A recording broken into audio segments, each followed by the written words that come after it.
Olá pessoal, aqui quem fala é o professor Murilo Romero. Vamos dar continuidade à nossa aula prática de fundição. Hoje vamos falar um pouco sobre a prática de fluidez, ok? A nossa prática 3, aula 5, né? Então vocês devem ter percebido, pessoal, que foi modificado o nosso cronograma aqui, por causa que a nossa prova foi adiada uma semana. Então, para a gente não ter essa aula de dúvidas hoje, né, eu inverti a aula de dúvidas com essa prática 3 de fluidez, para não ficar tão longe da prova, ok? Então, essa prática 3 hoje, pessoal, é uma prática mais simples que as outras duas, tá? Ela não vai requerer grandes cálculos, que nem vocês fizeram tanto para o cálculo de carga 1 quanto para o cálculo de carga 2. Então, vou dar um pouco mais de refresco aqui para vocês aprenderem um conceito de fluidez, que é bastante importante aqui para fundição, ok? Então, a gente vai ter basicamente nessa aula esse vídeo, um vídeo só aqui, comentando um pouco alguns aspectos de fluidez. A maioria ou alguns deles vocês já viram com o professor Verran na aula teórica, então de certa forma é até uma revisão de alguns conceitos, mas vai ajudar vocês na prática, ok? E semana que vem a gente tem a aula de dúvidas e depois a gente vai para a próxima prática, né, que é a teoria da prática 4, depois a prática 4 propriamente dita, ok? Bem, na sequência o segmento da nossa disciplina aqui. Então o objetivo hoje, pessoal, é apresentar alguns conceitos para vocês serem capazes de realizar essa prática, tudo bem? Então eu quero que vocês entendam o conceito de fluidez, entenda como a fluidez pode sofrer influência dos vários, né, parâmetros de processo de fundição. A gente vai abordar alguns aqui, não vamos falar de todos, tá? Até porque são muitos. E entender como a fluidez influencia na qualidade final de uma peça, tá? Final, de certa forma, ok? Então eu vou dar as diretrizes para o trabalho e depois eu vou deixar um PDF para vocês com as explicações da prática. Bem, pessoal, vamos então primeiro tentar entender realmente o conceito de fluidez, né? Então aqui tem um quadrado amarelinho, ó. Fluidez é uma propriedade que determina a aptidão de um material metálico de preencher adequadamente a cavidade de um molde, de modo a permitir a obtenção de peças fundidas. Então é a facilidade com que a gente tem para preencher o molde com o nosso metal líquido, tudo bem?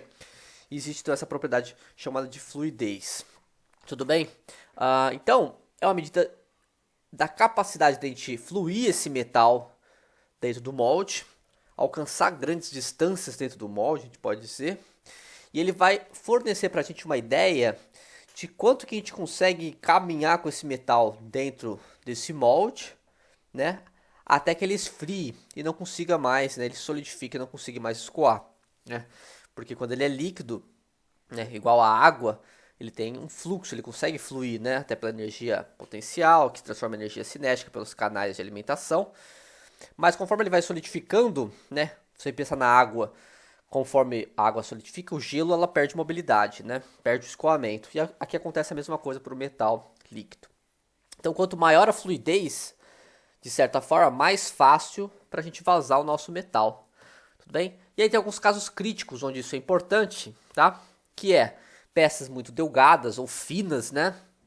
Paredes muito finas, então com muitos detalhes. Às vezes fica difícil preencher aquelas regiões, porque é pouco metal que vai lá e a extração de calor nessa região é grande, né? E outro caso é grandes peças, né? Peças volumosas, onde você tem uma grande distância a ser percorrida pelo metal líquido, tá? Então aí vai ter uma queda de temperatura, isso tem que ser compensado de alguma forma, seja pela utilização de massa lógica que vocês vão aprender na próxima aula. Então, pessoal, o importante aqui é o seguinte, a gente quer melhorar a fluidez, a gente quer saber qual é a melhor condição de fluidez para a gente evitar defeitos nas peças, como poros, né, rechupе, né, defeitos internos que vão prejudicar a sanidade estrutural do nosso fundido, né? Outros tipos de defeitos que a gente pode ter partes não preenchidas, né? Trincamento a quente, né? Isso eu ver com mais calma mais à frente, tudo bem? Então vamos seguir aqui. Embora, pessoal, não exista universalmente um método para realizar um teste de fluidez, existem alguns que são mais aceitados, né? Mais aceitos do que outros. E o principal deles é esse aqui, né? O Verran já deve ter comentado com vocês que basicamente a gente tem um molde em espiral, né, um modelo espiral aqui, né, faz um molde em espiral. A gente vai vazar aqui na nossa bacia de vazamento, vai descer pelo sprue, né, que é o canal de descida, e vai percorrer essa distância aqui. Quanto maior for essa distância que ele percorrer nessa espiral, maior a fluidez desse material. Tudo bem?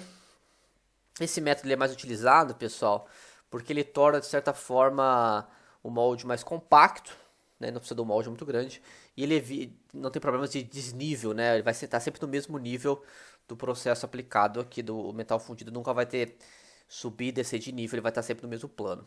Tudo bem? Então aqui o metal fundido, então ele vai fluir ao longo do canal em espiral a temperatura ambiente, né? O canal vai estar a temperatura ambiente, não o metal fundido, tá? E aí a máxima distância que esse fluido vai percorrer a gente vai chamar de fluidez, tá? Então esse é o modelo, o teste mais comum que a gente tem. Tudo bem? É claro que aqui, pessoal, vai depender de várias coisas, né? Vai depender do tipo de molde que a gente utilizou, o tipo de areia que a gente utilizou, o tipo de metal, as propriedades do metal. Então os parâmetros do processo, propriedades térmicas do molde, né? Eles vão influenciar na capacidade desse material fluir nesse teste aqui, né? E aqui a gente até tem um teste realizado aqui, né? Olha só como ele fica, né? Basicamente foi até o final, supondo que aqui seja o final, né? Não tem muito para onde ele ir mais. Mas ele poderia vir até aqui só, por exemplo, né? Seria uma péssima fluidez, né? A gente consegue medir isso aqui, mas a fluidez do metal líquido vai depender de todos os parâmetros envolvidos no processo de fundição, tá? Ok? Que eles podem influenciar diretamente nessa perda de temperatura do metal líquido, né? Podem antecipar ou retardar o processo de solidificação, né? Uma vez que solidifica, né, você perde essa mobilidade. E é isso que a gente vai acabar vendo nos próximos slides, a influência desses parâmetros na fluidez. Aqui, apenas mostrando para vocês um teste que a gente usa para poder mensurar essa fluidez. Eu deixo para vocês esse vídeo aqui, pessoal, do YouTube. É uma fundição artesanal aqui. É um vídeo de 18 minutos, mas ele é bem interessante, é em inglês, é bom para vocês treinarem o inglês de vocês, que ele acaba realizando esse teste de fluidez, né? Então ele usa essas espirais, mas aqui ele usa para analisar um parâmetro, se a presença de ventilação melhora ou não a fluidez. Eu não quero que vocês entendam completamente o vídeo, mas eu acho que o vídeo é bem legal para vocês verem como é a montagem de um molde, né? Como que a gente coloca o modelo, coloca areia, soca areia, né? Faz o cope e o drag, que são as duas regiões do molde. A gente pode inserir o nosso canal de descida, pode fazer a nossa bacia de vazamento. Eu não vou passar aqui para vocês por questões de tempo, mas se vocês tiverem dúvida do vídeo, a gente pode conversar na aula, tá? Eu deixo aqui para vocês, que é bem legal esse videozinho, que ele faz, percebe aqui, ó, aqui tem um canal de vent, né? Ele coloca uma ventilação, uma saída de ar, né? E aí ele faz uma análise, qual dos dois foi melhor, né? A fluidez é melhor se tiver uma ventilação ou não. É claro que ele vai chegar na conclusão de que vai depender muito do tipo de areia que você está utilizando, ou seja, do tipo de molde, né? Vai depender das propriedades tanto de rugosidade da areia, quanto das propriedades térmicas da areia empregada aqui. Tudo bem? Mas dê uma olhada nesse vídeo que ele é bem legal. Vamos continuar aqui então com a fluidez, pessoal. Ela depende das características do metal fundido e dos parâmetros de fundição. Então as propriedades do metal fundido, a gente tem algumas que a gente vai comentar na aula, mas basicamente a viscosidade, né? Quanto mais viscoso, né, mais difícil é você se entranhar ali nos canais, né? Pensa na água e no mel. O mel é mais viscoso que a água, né? Se a gente vai preencher um pote com mel e com água, né, o do mel vai demorar mais que o da água, né? A composição a gente vai abordar com mais detalhe, a temperatura de vazamento também, tensão superficial também, e a taxa de solidificação, né? Se a gente aplicar um resfriamento muito rápido, né, pelo molde, vai solidificar muito rápido, não vai dar tempo de preencher, né? Então, algumas propriedades aqui do processo e do material. E alguns dos parâmetros do processo, talvez taxa de solidificação entre mais nessa dos parâmetros e não do material. Mas o projeto do molde, então o tipo de molde, o material do molde, rugosidade do molde, isso vai influenciar nas propriedades térmicas, molde e metal, então a transferência de calor, o grau de superaquecimento que vai entrar nessa questão de temperatura de vazamento, e eu vou comentar melhor o que é o superaquecimento para vocês, e a taxa de vazamento, né? Se a gente vazar lentamente, às vezes não tem metal suficiente para preencher o que a gente quer. né? Então se vazar muito rápido pode dar turbulência, né? Então tem que ser um meio termo aqui que tem que ser bem estudado. Todos esses conjuntos aqui, pessoal, de propriedades, a gente usualmente dá um nome de fundibilidade, ou em inglês castability, tá? Então esse conjunto de parâmetros do processo de fundição que vai influenciar na fluidez, vai influenciar na peça final, a gente costuma chamar de fundibilidade ou castability, tá? Então a gente tem várias propriedades que vão influenciar, só vão modificar basicamente dois pontos, né, que vão mexer na fluidez. A viscosidade do metal líquido, né, vão tornar esse metal líquido mais viscoso ou menos viscoso, né, conforme a gente varia esses parâmetros, ou vai retardar ou antecipar a nucleação e crescimento da fase sólida, né? E aí a gente tem aspectos de solidificação que vocês ainda não viram, né? Mas pressupõe-se que entrou no estado sólido, a fluidez diminui porque você não tem mais mobilidade da fase líquida, ok? Então vamos ver alguns casos aqui. Então, principais fatores que interferem na fluidez. Temperatura de superaquecimento. Vamos pensar aqui. Quando a gente vaza o nosso metal líquido, a gente não vai vazar ele na temperatura de fusão. A gente precisa vazar ele a uma temperatura superior àquela da difusão ou da temperatura líquido, se estiver tratando de uma liga, né? Tem que ser superior, então vai ser uma temperatura TV, ok? Conforme ele vai resfriando com o tempo de vazamento, ele atinge a temperatura de fusão e aí ele começa o processo, né, já preencheu o molde, começa o processo de solidificação. É um processo que se mantém na mesma temperatura isotérmico aqui e depois ele começa a resfriar, a peça começa a resfriar no estado sólido. Essa diferença entre TV e TF a gente chama de superaquecimento, né, onde TV é a temperatura de vazamento e TF é a temperatura de fusão. Então quanto maior for o nosso superaquecimento, maior ou menor vai ser a fluidez, né? Isso aqui a gente vai ver no próximo slide. Olha essa figura que interessante, né? A gente vai aumentando o superheats, né, que é o superaquecimento, e aqui é a medida da fluidez em distância, né? Percebe que para todas as ligas, são várias ligas aqui, então tem aspectos de composição aqui também. Alumínio puro, aí adiciona ferro, adiciona titânio, adiciona silício mais ferro mais titânio. Vamos esquecer isso. Vamos pegar só o superheats aqui e observar que conforme a gente aumenta o superaquecimento, a gente aumenta a distância percorrida pelo metal líquido. Então a gente aumenta a fluidez. Então olha só, para maiores superaquecimentos, a gente diminui a viscosidade, retarda a nucleação e crescimento. Então a gente dá um aporte térmico no molde, né, no conjunto molde-metal, que retarda a nucleação e favorece a diminuição da viscosidade. Então a gente melhora a fluidez, tudo bem? Então, olha que interessante, esse é um parâmetro de processo, né? A gente basicamente aumenta um pouco mais a temperatura do nosso vazamento aqui, do nosso metal líquido. É claro, lembrando da aula anterior do Verran, que se a gente aumenta muito a temperatura, o que acontece? A gente começa a ter uma maior solubilidade de gases, né? Isso a gente não quer. Então tem que tomar cuidado com esse tempo que a gente vai ficar com esse metal numa temperatura mais elevada, qual o grau de temperatura que a gente vai ter mais elevada, né?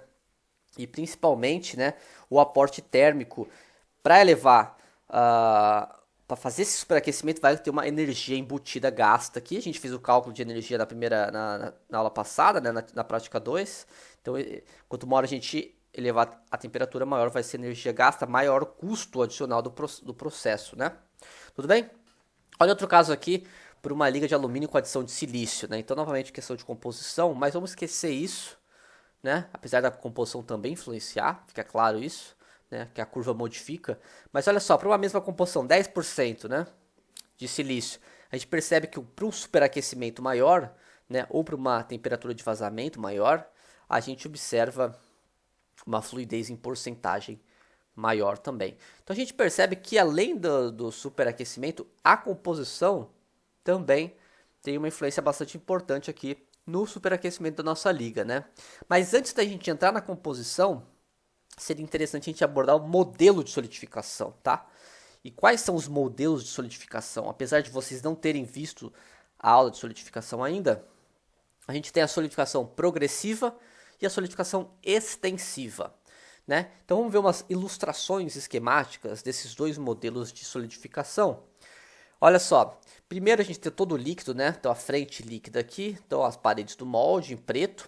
E aí crescem, né, essas dendritas que são estruturas sólidas, né, que são nucleadas a partir do líquido.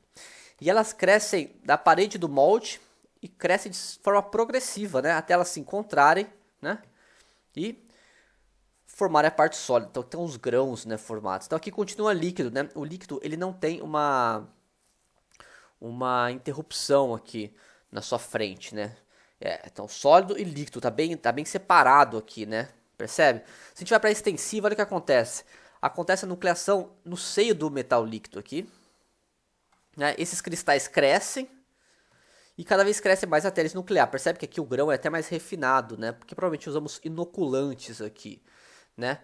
Mas aqui as restrições causadas por esses cristais que nuclearam no seio do metal líquido, eles geram uma restrição, eles são uma restrição ao fluxo do metal líquido. Isso acaba diminuindo a mobilidade desse metal líquido. Isso acaba diminuindo a fluidez do nosso metal líquido vazado. Então é preferível esse lado da esquerda, né? Ele tem melhor fluidez aqui porque você não tem uma restrição mecânica aqui ao fluxo, né? Claro que quando está pequeno assim a restrição é muito pequena, mas quando começa a ficar assim, ó, o metal líquido que está aqui ele não consegue chegar aqui. Aqui não, ele tem todo um caminho livre aqui para percorrer, né? Então ele consegue seguir seu caminho. Então aqui é como se estivesse tendo mais impedimento mecânico ao final da solidificação. Então esse caso é o melhor, é a melhor fluidez. E onde a gente observa a solidificação progressiva e a solidificação extensiva, né? Vamos ver essa tabelinha aqui. A solidificação progressiva a gente observa basicamente em metais puros e ligas eutéticas. Lembra lá de FCM, ligas eutéticas? O principal metal que apresenta uma transformação eutética, ou seja, do líquido se transforma diretamente em duas fases sólidas, você não tem um intervalo de solidificação, é o ferro fundido, né? A gente viu o tetóide do aço, né? Mas isso é uma transformação do estado sólido. A transformação eutética é do líquido, a gente tem duas transformações sólidas. E o ferro fundido é um material que apresenta, né, essa transformação, e até o nome já diz, fundido, né? Ele é muito utilizado em fundição, né? Então ele tem essa solidificação progressiva, ele tem uma excelente fluidez, tudo bem? Já ligas que apresentam um intervalo de solidificação muito longo, né, vão apresentar a solidificação extensiva. E aí, alunos, melhor fluidez para o primeiro caso, pior fluidez para o segundo. Uma fluidez não tão boa para o segundo, vai depender do intervalo de solidificação. Quanto maior for esse intervalo, pior a fluidez, tá? Então, a alta fluidez é geralmente encontrada em metais puros e ligas com composição eutética, na qual a nossa solidificação aqui vai ocorrer pelo avanço de uma interface planar, igual a gente viu no slide anterior, a partir das paredes do molde, tá? Já se a gente tiver outro caso aqui, a gente vai ter a formação desses cristais líquidos que acabam restringindo o fluxo do metal líquido e acaba diminuindo a fluidez. Então vamos lembrar o diagrama de fases, olha, com um ponto eutético, né? Líquido, duas fases sólidas. Então aqui é a fase de bismuto, a fase alfa, e aqui é a fase beta de estanho. Rica em estanho, rica em bismuto. Nesse meio termo entre os dois a gente tem alfa e beta. Entre beta e líquido a gente tem beta e líquido. Entre alfa e líquido a gente tem alfa mais líquido. Percebe que a menor temperatura para obter um material líquido é no ponto eutético, que é aqui. Menor temperatura. Se a gente quiser material líquido, totalmente líquido, né? A gente é ditado por essa linha aqui, a linha líquidos, tá? Ou pelo ponto de fusão, quando a gente tiver 100% de bismuto ou 100% de estanho, tá? Então, para o primeiro caso, solidificação progressiva vai ser dada para os metais puros, 100% de bismuto ou 100% de estanho, ou para o ponto eutético.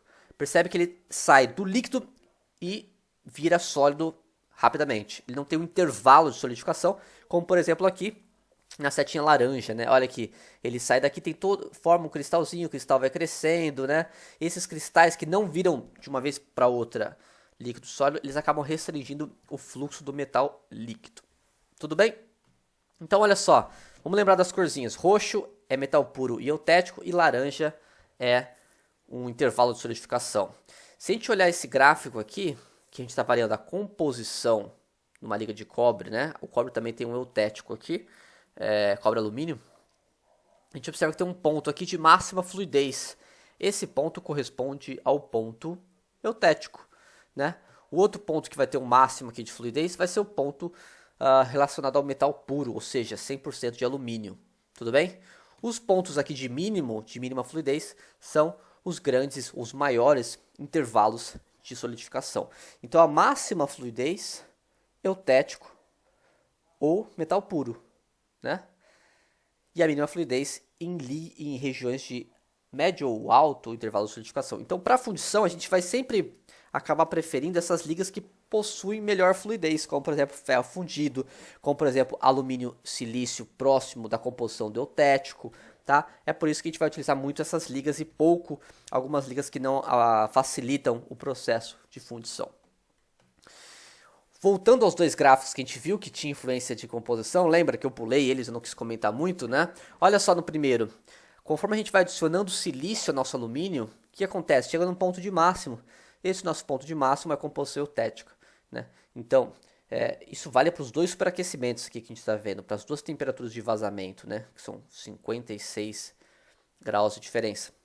O ponto máximo é no ponto eutético e o ponto máximo de todos é no ponto eutético com o maior superaquecimento. Aqui é a mesma coisa, o ponto máximo vai ser para o maior superaquecimento e, no caso aqui, o alumínio puro, né, ele tem maior fluidez. Conforme a gente começa a adicionar alguns elementos aqui que não tem nada a ver com o eutético, né, a nossa fluidez diminui, né? Ou seja, a viscosidade do nosso metal diminui, a solidificação vai ser facilitada. De certa forma, esses elementos vão podem atuar como inoculantes, vamos dizer assim, vão facilitar a nucleação. Outro ponto interessante de abordar é a tensão superficial, que está relacionada com a composição. Então, nesse gráfico aqui, a gente pode ver a variação da tensão superficial em Newton por metro com a variação de elementos de ligas, tá? Então, enfim, percebe que ela varia, né? A gente vai adicionando elementos de liga, a tensão superficial vai diminuindo. A tensão superficial é uma propriedade da superfície do material, tá? E as composições diferentes podem produzir modificações diferentes. Aqui não existe bem uma regra clara, tá, pessoal? Mas a ideia é a seguinte: o aumento da tensão superficial, quanto maior for a tensão superficial, maior essa energia na superfície, né? Maior vai ser o efeito do aumento da pressão necessária para que o metal líquido escoe no interior do molde. Bem, então, a gente quer uma baixa tensão superficial. Geralmente, altas tensões superficiais vão estar relacionadas à formação de óxidos no nosso metal líquido, né? Na superfície do nosso metal líquido, e essa camada de óxido vai dificultar o nosso fluxo pelo molde. Então a ideia aqui é que a gente trabalhe com metais, com composições que tenham uma baixa tensão superficial também, né? Isso vai facilitar o nosso fluxo de metal líquido dentro da nossa cavidade do nosso molde, né? O material do molde, né, e agora a gente já sai um pouco do material e vai do material do fundido, né, do líquido, e vai para o material do nosso equipamento, do nosso molde, né? Ele também influencia. Por exemplo, a fluidez do alumínio medida no molde de espiral, que eu mostrei para vocês, se a gente confeccionar ele com sílica, ele vai ser superior ao confeccionado por areia de zircônia, né? E aqui ele descreve que esse fato se dá em função do elevado poder de coquilhamento da zircônia. Ou seja, a zircônia ela tem uma maior taxa de resfriamento, né? Ela tem uma maior condutividade térmica, ela tem uma maior extração de calor, né? Então, a fluidez em sílica foi melhor que a zircônia, porque a zircônia ela retira mais calor do metal líquido e impede que ele alcance longas distâncias durante o vazamento, aqui durante o preenchimento do molde. Outro caso aqui é na fundição de alumínio, utilizando dois métodos aqui, a vácuo, né, fundição, na verdade testes de fluidez realizados a vácuo com alumínio, em dois tipos de material de molde, inox e tubo de quartzo, né? E teve maior fluidez no tubo de inox, tá? Então, dependendo do material que a gente for utilizar do molde, vai ter comportamentos diferentes. Às vezes, vai depender do par metal-molde, metal de fundição e metal do molde, ou material do molde e material de fundição, tá? Isso vai depender muito das propriedades térmicas dos materiais, mas também da rugosidade do molde, uma vez que grande parte dos moldes são moldes de areia. Se você tem uma rugosidade muito grande, você tem uma certa tensão na superfície ao movimento desse líquido, né? Isso acaba freando o líquido. Vai depender também se o molde vai estar pré-aquecido ou não, então a temperatura do molde é outro fator que pode influenciar. E até o próximo slide aqui, olha só, conforme a gente aumenta a temperatura do molde, né, para várias ligas de alumínio aqui, né, o que acontece? A fluidez aumenta, mas isso tem um limite, né? Basicamente, a partir de 200 graus Celsius aqui, para todos eles ficou muito parecido, né? É claro que para outras ligas, esse limite de 200 graus Celsius pode ser outro. Por quê? Aqui é um efeito muito similar ao superaquecimento, pessoal. Basicamente, a gente tem um aporte térmico no molde, né? Tem um calor a mais ali para restringir essa perda durante a solidificação. Então é como se a gente estivesse dando um bônus de calor para o nosso metal líquido para que ele não se solidifique tão rápido, né? Então a gente dá um tempo para ele de certa forma. Tudo bem? Era basicamente isso que eu queria passar para vocês, pessoal. Alguns conceitos o Verran já abordou. Eu quero falar um pouco sobre a prática agora, tá? E a prática é basicamente o seguinte, tá? A gente vai utilizar basicamente essa ideia da dissertação de mestrado. Foi um aluno do professor Verran, o Marcelo Cramel, que ele fez um estudo da fluidez de ligas de alumínio silício, tá? Analisou vários parâmetros aqui do vazamento. Mas ele não utilizou aquele molde em espiral, ele utilizou um outro conjunto aqui, né? Esse conjunto aqui, esse modelamento aqui, tá? A gente pode ver a bacia de vazamento, o canal de descida, que é o sprue, né? Os canais de distribuição, que são os runnings, o gates, que são os canais de ataque, e aqui a cavidade da peça que a gente quer produzir, certo? Então nessa prática vai ser realizado um estudo da fluidez do alumínio puro, eu acho que até o Verran comentou na aula teórica, em relação à liga A356, que tem um pouco de silício, tem 7% de silício. Então são duas ligas de alumínio que vão ser produzidas aqui em molde metálico, né, contra a gravidade. Por que contra a gravidade? Porque vai primeiro descer a favor da gravidade, mas depois vai preencher de baixo para cima, né, então contra a gravidade. E aqui a gente vai avaliar o efeito da composição química, né, com e sem silício, bem como a gente pode avaliar outros parâmetros. Tudo bem? Então o modelo proposto aqui é esse enchimento contra a gravidade com redução gradativa na seção do corpo de prova, ou seja, olha só a espessura aqui, ela começa com 10 e vai diminuindo até chegar a 1, né, e 150 milímetros de comprimento. Né, canais de descida, distribuição e ataque tipo faca, com a seguinte razão de 1 para 2 para 2, ou seja, de certa forma um sistema despressurizado. O sistema vai diminuindo a velocidade por atrito, né, reduzindo a velocidade e a turbulência. Tá? Esse é o método aqui que foi proposto lá por Foucault, né, para placas fundidas em coquilha com partição vertical. A gente vai utilizar esse método aqui. A gente não vai fazer a fundição, mas eu vou apresentar os resultados e vocês vão ter que analisar os resultados dessa fundição. Então a gente vai utilizar, foi utilizado na verdade um molde metálico que foi pré-aquecido a 200 graus Celsius.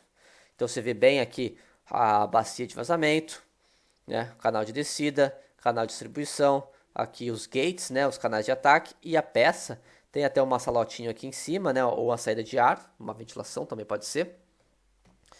E basicamente a gente vai usar essas duas ligas. Então, alumínio puro, temperatura de fusão 660 graus Celsius, temperatura que a gente vazou 740 graus Celsius. Se a gente lembrar da formulinha do superaquecimento, a gente chega em 80 graus Celsius, né? Temperatura de vazamento menos a temperatura de fusão, superaquecimento. A liga A356 tem uma temperatura de fusão menor, 613 graus Celsius. Para manter o mesmo superaquecimento de 80 graus Celsius, vamos tentar manter esse parâmetro fixo, a gente vai ter que vazar a 693 graus Celsius. Tudo bem? Então aqui tem um desenhozinho no CAD aqui, do formato que deve ser essa peça no final. E olha como vai ficar, né? Esse já é um resultado. No PDF da atividade eu vou deixar fotos maiores para vocês analisarem, tá?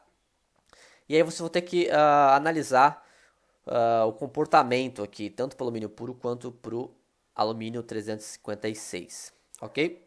Então percebe que tem uma régua aqui que vai servir de escala para vocês poderem observar aqui a medição da máxima distância de fluidez. Como que a gente vai fazer isso? Então, a medição da máxima distância de fluidez nos corpos de prova serão realizados com o uso de uma escala, que é a régua, tá? E deve ser feita entre a base, né? Vamos voltar aqui que não dá para ver direito. A base é bem aqui embaixo, né? Logo depois do canal de entrada aqui, né? Aqui embaixo ou aqui embaixo aqui. Vai ter que ser feito entre a base, pessoal, e o topo do corpo de prova. Então você tem o ponto de máximo que você pode pegar, o ponto de mínimo e aqui um ponto médio, tá? Então vocês podem fazer várias medidas, uma no canto esquerdo, uma no centro, uma no campo direito, tirar uma média aqui. Se quiserem fazer, podem fazer 5 medidas, né? Fica a critério de vocês. Ok? E por último, olha só, ele também fez uma análise do superaquecimento, da influência do superaquecimento para a liga do alumínio puro, que é o pretinho, a liga 356, mas também para a liga 413. Então são 3 ligas que ele comenta o efeito do superaquecimento na fluidez. Isso pode ajudar vocês a embasar o relatório de vocês em algumas coisas, ok? Então, basicamente, com esses resultados que eu apresentei para vocês, eu quero que vocês façam uma discussão, tá? Não precisa se estender muito, mas que seja completa, tá, pessoal? Que abrange os seguintes pontos. Qual a importância do pré-aquecimento realizado no molde? Tudo bem? De que forma a adição de silício influencia a fluidez das ligas de alumínio? Né? Aqui tem um do que tem que ser retirado. Explique baseado no intervalo e no modelo de solidificação, que foi apresentado nessa aula e na aula do Verran. Caso o grau de superaquecimento dos materiais fosse aumentado, o que aconteceria com a fluidez? Né? Eu já dei uma dica para vocês no slide anterior. E algumas informações extras, né? A data de entrega é 17/11. Vocês têm que utilizar essa reunião síncrona do dia 11 de novembro para tirar dúvidas, mas dúvidas existentes podem ser tiradas pelo Moodle ou podemos marcar reuniões. A atividade está disponibilizada no Moodle, né? E é para ser feita em grupos de 3 ou 4 pessoas, né? Há restrições aqui em alguns casos que eu vou apresentar para vocês, mas basicamente são quase os mesmos grupos da atividade 1. Peço para vocês algumas restrições aqui, vocês dão uma lida, tá? Arial 12, espaçamento 1,5, texto justificado. Isso é importante, trabalho de autoria do grupo, pessoal. Então, escrevam com as suas palavras, né? Consultem a literatura pertinente, né? Também os conceitos vistos em aula, mas não se limitem a ele, mas não copiem da internet ou copiem de outros alunos, tá? Isso é plágio, tá bom, pessoal? Façam citação conforme as regras da BNT e utilizem figuras, principalmente figuras gráficas, para dar embasamento às suas argumentações. Os grupos são o grupo A, aqui, pessoal. Esqueci de tirar essa animação. Renan, Verônica, Caio, Rafael, mesmo grupo da atividade 1. Grupo 2, Eduardo, Ellen, Lucas, Leão e Gustavo, né? Eu passei o Gustavo para esse grupo, que estava no grupo 3, tá? Grupo 3 vai ser só o Raimundo e o Bernardo, tá? E o grupo 4 da turma C e D é a Fernanda, Grecelli, Letícia Neves, Lucas Stein, Norton. Grupo 5, temos aqui o Bruno Fernandes, o Guilherme Marque e Lucas Borges. E por último, o grupo 6, que é a Maria Beatriz, o Otávio Aguiar e o Vinícius Falasca. Ok, pessoal? Era basicamente isso que eu queria apresentar para vocês. Bom relatório. Qualquer dúvida, entre em contato comigo, ok? Um abraço e até a próxima.